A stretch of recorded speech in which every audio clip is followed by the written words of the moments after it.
Hey guys, today I'm going to talk about dumping syndrome.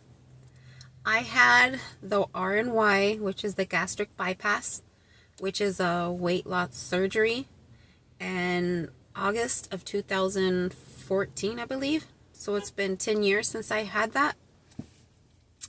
And I didn't start having the dumping syndrome, I think it was like 2 years until 2 years after I had my gastric bypass.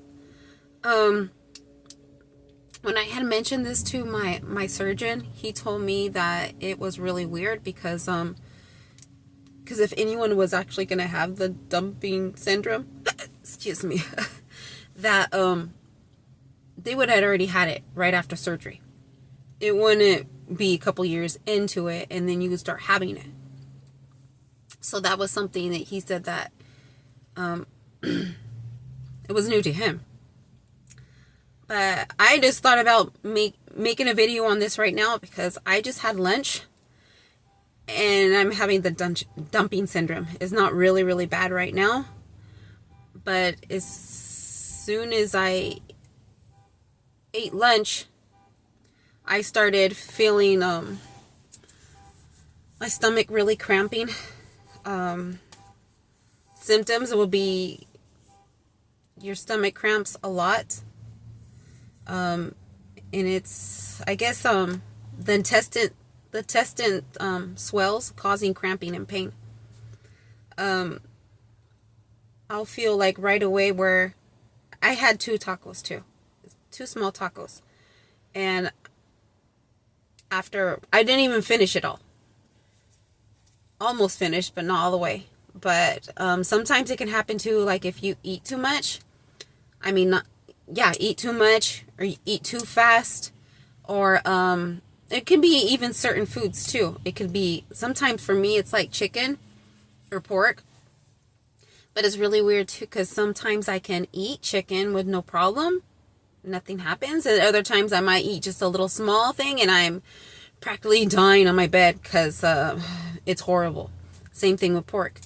So, and then sometimes I feel like I can eat a lot, I don't get full. And other times it's like one little bite I take, I'm completely full, like, oh my God, it's weird. So the gastric bypass that I had, it's a little pouch, and it's the stomach. They cut a little area out of the stomach and it's called a pouch.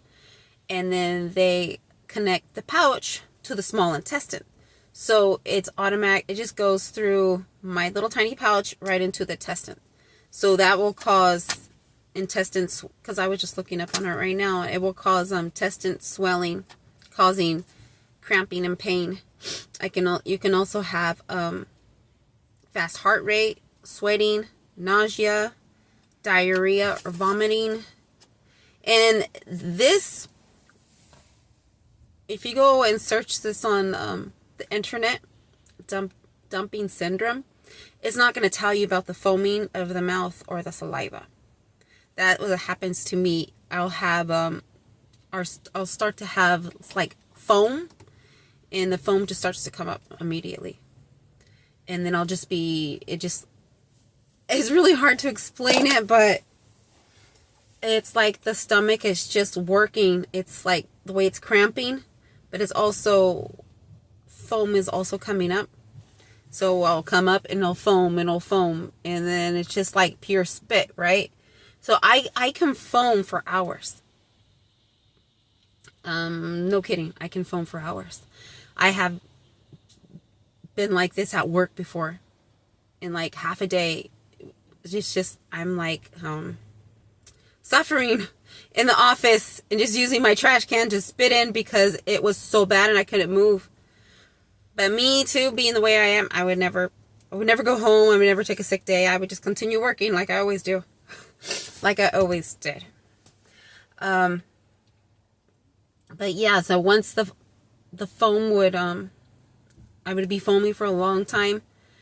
And then after that, it would be like saliva, just really super thick saliva just coming out of the stomach. And it would get so much that I had to constantly spit it out.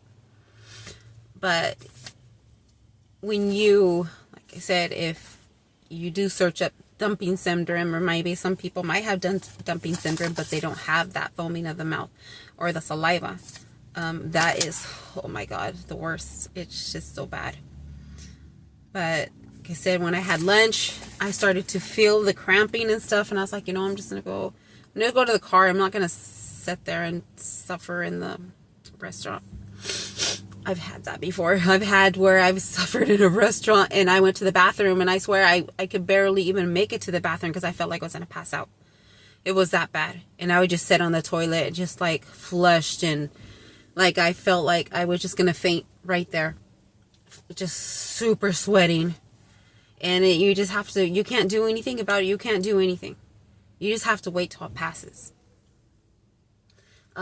So yeah, I have learned to live with this like the past 8 years. So even if I'm suffering, I'm hurting, I'll still drive around and do little things that I have to do. But like I said, I ate lunch, and then I came over about 10 minutes away to a store that's, I was going to go shopping at, and I was like, you know what? It would be good to make a video on the dumping syndrome for people that don't know what it is, or maybe someone that's going through the same thing and they're just trying to figure out what's going on. So when I got here, I just had to, I had to like spit just like a couple times because of the foaming and stuff. But after that, it seems like it kind of controlled itself. I was like, what, I'm going to do this video, and even if I am suffering and everything, and it's really, the foam and everything's coming up, and it's really bad. It's probably better for the video, but it's not doing that right now. Just right now, I just feel full there. I think it was just a mini episode, not a big episode. Thank God. I had an episode, I think it was back in October. We went to the flea market, and I kid you not, we look at my boyfriend, we got a plate of Chinese food, right? I just ate a little piece of chicken. That's why I say sometimes I can eat chicken fine, and other times it hit or miss. But anyhow, I ate a little piece of chicken, and dude, I thought I was gonna die. I was flushed. I was sweating. I felt like I was in a faint. And this was after I started walking. And I was like, oh my God, I couldn't take it anymore. I just couldn't take it. I was like, and I'm a person that can't throw up. I just can't throw up. Well, guess what happened that day? I threw up. We was kind of by a container, just trying to get some air. But come on, it's a flea market. And I don't know, but I just know most of the Hispanics always go to corners and stuff like that and pee all the time. I know because I have a Hispanic family, and I don't know if other people do that or not, but they never go to the bathroom. They always find a place somewhere else and they pee. And me being so nauseated, and I was here like, oh my God, I was trying to spit at my phone because it was constant foaming. It wouldn't stop. It just kept foaming. And then I could smell the urine. It was so disgusting. It was gross. It made me more nauseated. I was like, oh my God. I felt, oh my God. And then Salvador walks over, and I don't know. And all of a sudden it was, oh my God, this most pungent, disgusting smell ever. And I was like, did you fart? And he's all, yeah. I'm like, oh, that made me throw up. Yep. I started barfing. I started just barfing. It was just like, it was the most grossest thing ever. I was like, this is just disgusting. It was disgusting. But yeah, I was like, wow, I surprised myself because I actually threw up. And after I got that, I threw up, but I was still the same way afterwards. It was really bad. It was super bad. We kind of walked around. Like I say, I'm used to suffering. I'm so used to suffering all the time that I will do my everyday thing, suffering. We were walking around. I could barely walk, and I just felt so faint.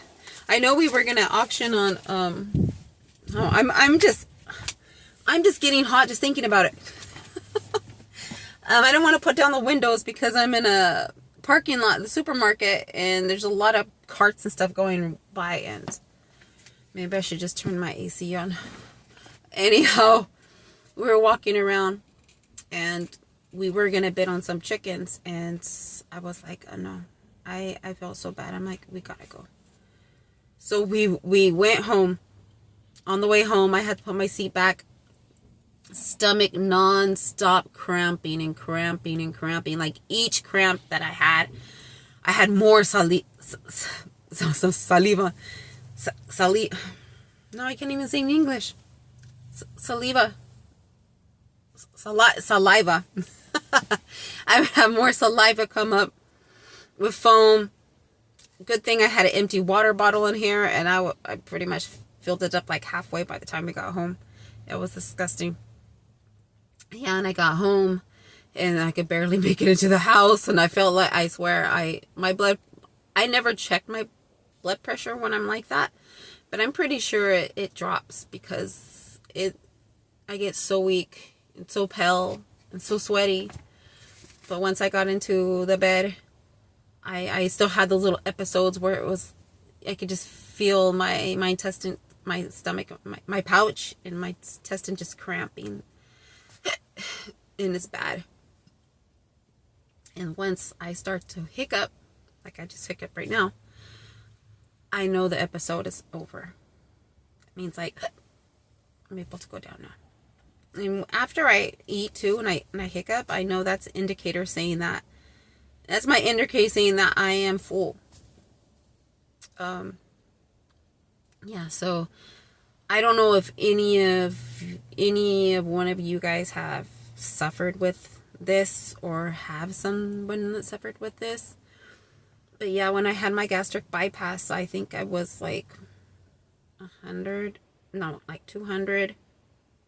around 270 pounds. Yeah. And I think the heaviest I've ever been was 274 pounds, I think. And that's after I had my daughter. I had my gastric bypass when she was, I think she was 9 months old when I had my gastric bypass. I also had my gastric bypass because I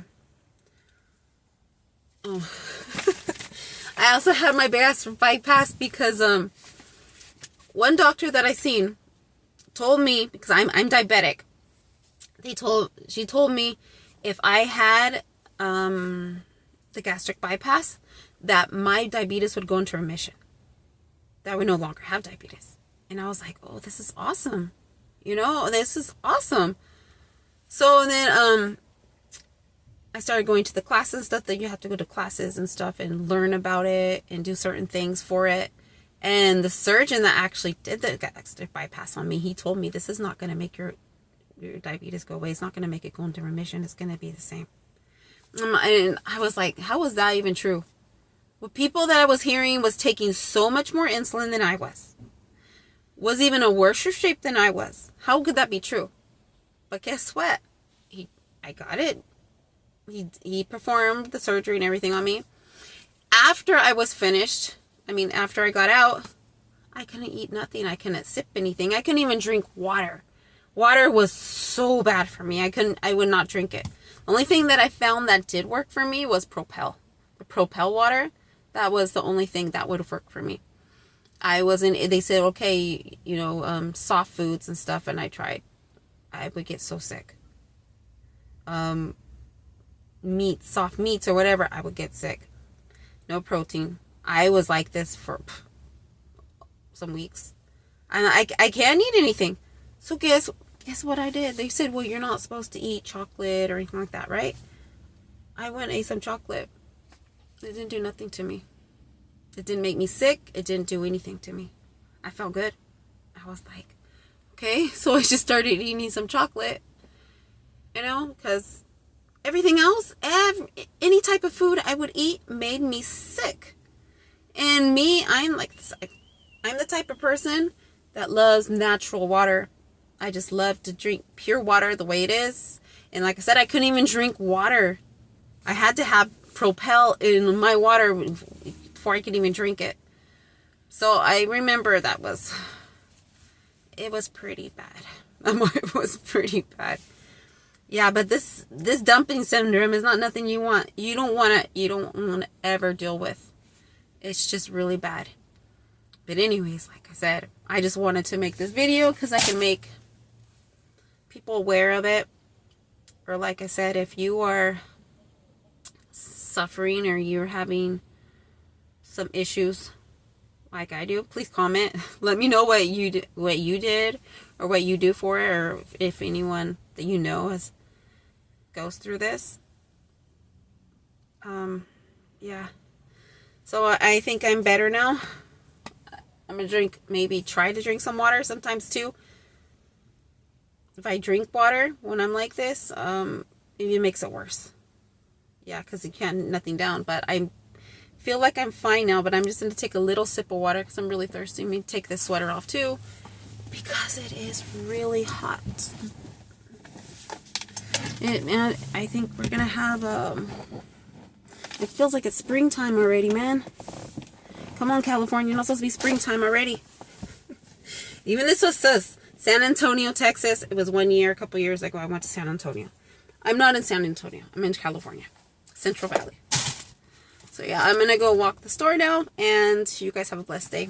Thank you for watching.